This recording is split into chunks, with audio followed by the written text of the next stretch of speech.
Well, growing up by the Kakagon River, I never got to go to the sloughs because it wasn't big enough. So I didn't get to go till I was 14 years old. There was so much to do. You know, we didn't have what the kids have today. We didn't have cell phones. We didn't have iPads or laptops or gaming systems. Or we're lucky we had a TV. We had a black and white TV. We didn't even have a color TV. And our days were spent waking up in the morning, and I remember sitting on the couch, and I sat there and watched the sun come up, and I could hear all the birds singing, and I can smell the river. You know, depending on the time of year, you can smell the rice growing there. And I've never smelt that anywhere else. When I was younger, the sloughs was like a playground for us. My uncle had that cabin up at Northeast Slough, and we would go down and stay for the weekend. Sometimes we'd go down during the summer and stay for the week. You just do what kids do when you're camping. We'd wander through the woods. We'd walk around the end of the Northeast Slough and go around Sandcut and go out to Lake Superior, which was probably, I don't think it was a mile, but it was pretty close. We walk over and swim, spend the whole day swimming in Lake Superior, and then in the evening walk back through the woods to the cabin. So we got to know a lot of stuff down there, do a lot of things, and climb trees, chase ducks, squirrels, everything. So it was a really warm and friendly place for us. Marv's house was always kind of the hub. And we were over there one day, and Carl, his dad, came home for lunch. And he had a brand new fishing pole, a Zebco fishing pole. That was the kind that you push the button, and otherwise you always had an open reel, and the lines are always tangled. So Carl puts the pole down. He says, "Nobody touches it. That's mine." Well, it's probably 3/4 of a mile back to where the store was and the post office. He had his lunch and he left, and he wasn't 100 yards gone, and Marv grabbed that pole and we headed for the river. And it was him and I and Jimmy Chidsey went out, started up the river. I was paddling, and him and Chidsey were trying to figure out that fishing pole. And we got over along the out in the water. And Marv went to cast. First cast, he threw the pole in the water. It was in the spring of the year. The water was cold. And I went home. I said, "How about you guys are getting killed?" So, but they went back and they skinny dipping, of course, dove down, and after about an hour, they found that fishing pole. Never touched it again then. We lived in Milwaukee, but we would come up here, and we would go stay at a relative's house. But the first one I went racing with was my mother. So I still remember that, and how we raced, and the different things that happened, how she was telling me to do things, how to I did the polling. I did the polling at that time. And so I'd have to pull her around. So it was just that. It was just an opening event from coming from the city and stuff like that, and then come up here and then going down into the big sloughs, and that's where he took us. As I got a little bit older, I started racing with cousins, different cousins that lived here, just a little bit older than me. So everybody didn't have boats and stuff like that. And so what they would do, they had this race buyer, he would say. And he had a number of boats, and so he'd let the community use his boats, and they would give you a ride down. But we would have to sell our rice to him, and that's what we would do.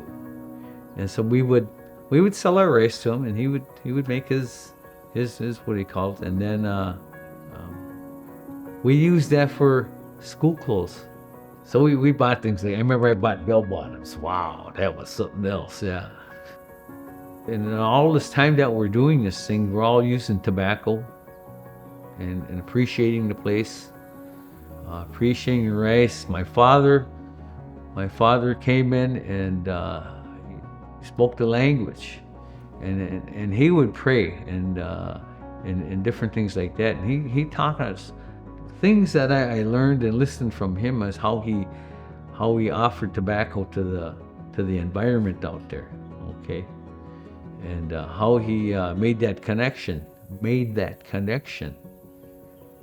And that's what he would do with that in the language. And there's something different when you hear the language and they're talking about these different types of ceremonies and prayers. It just changes for you. You know, your thinking's different, your being's different. There's all kinds of different things like that. And so them are the things that we look to. We maintain them, you know, we understand them as part of us.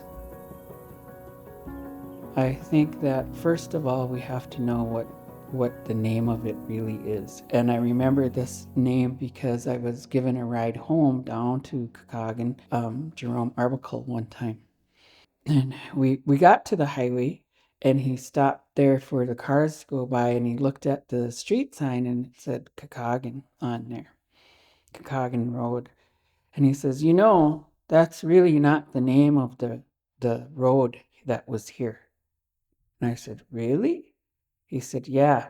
He said, the name of the road was Ogaa.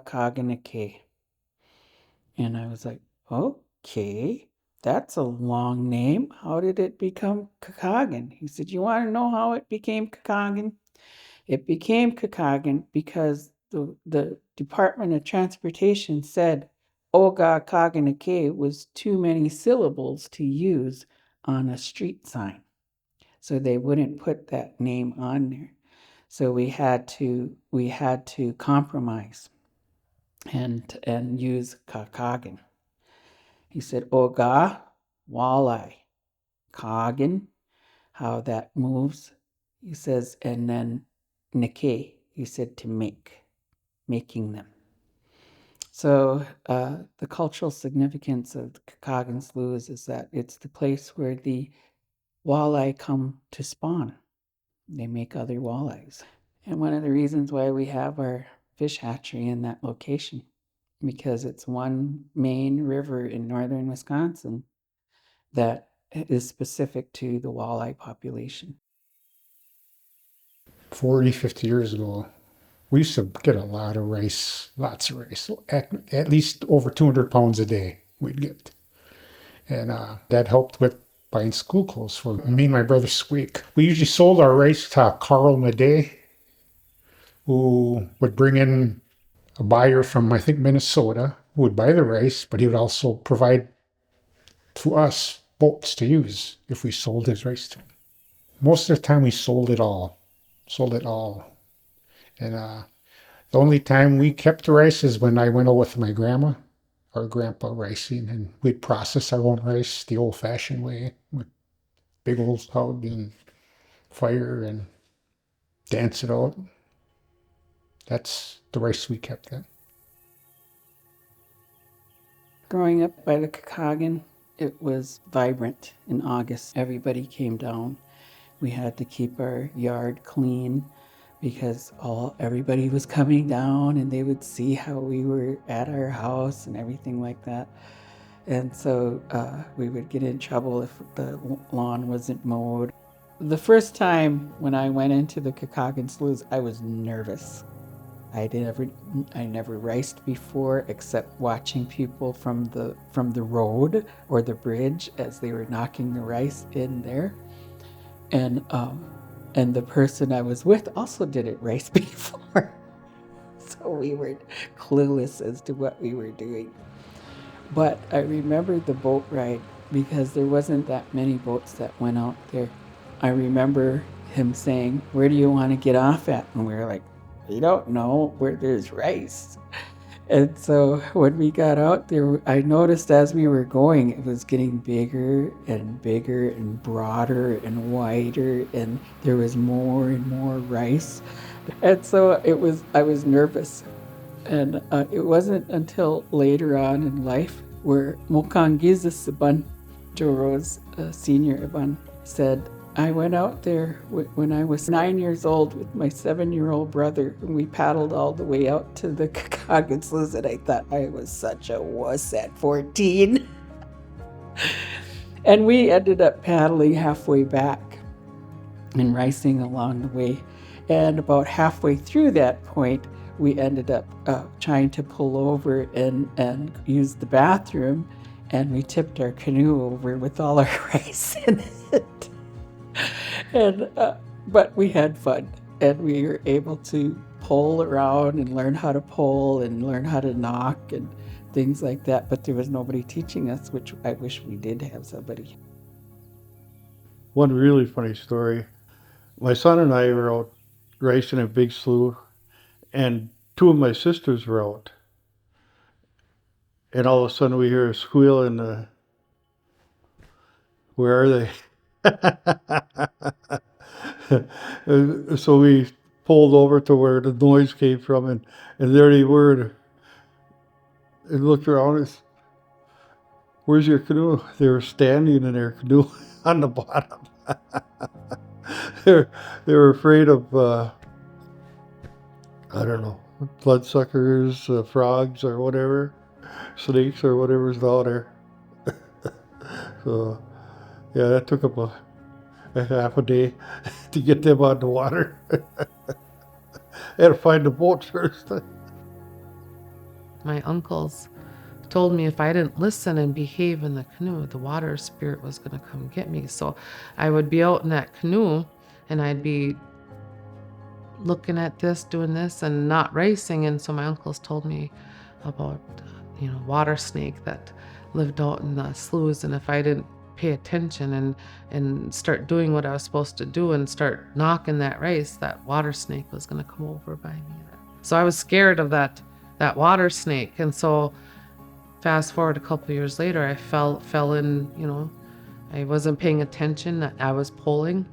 I hit a dead head. I fell in. And the only thing I could think about was I was in that water and that water snake was going to come get me. And I wanted to get back in that canoe really bad. So there's stories. There's stories that they tell us to make us behave. And I'm forever grateful that I have these stories and I have these memories.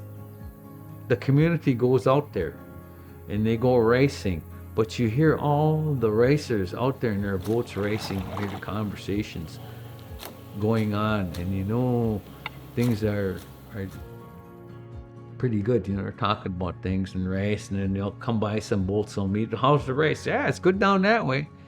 So you go down that way, and then they would sit there and you bring your lunch and socialize at lunchtime. Them kinds of things like that. You just park with your boats and talk and things, and so that's pretty good. You hear them things, and that's what's good.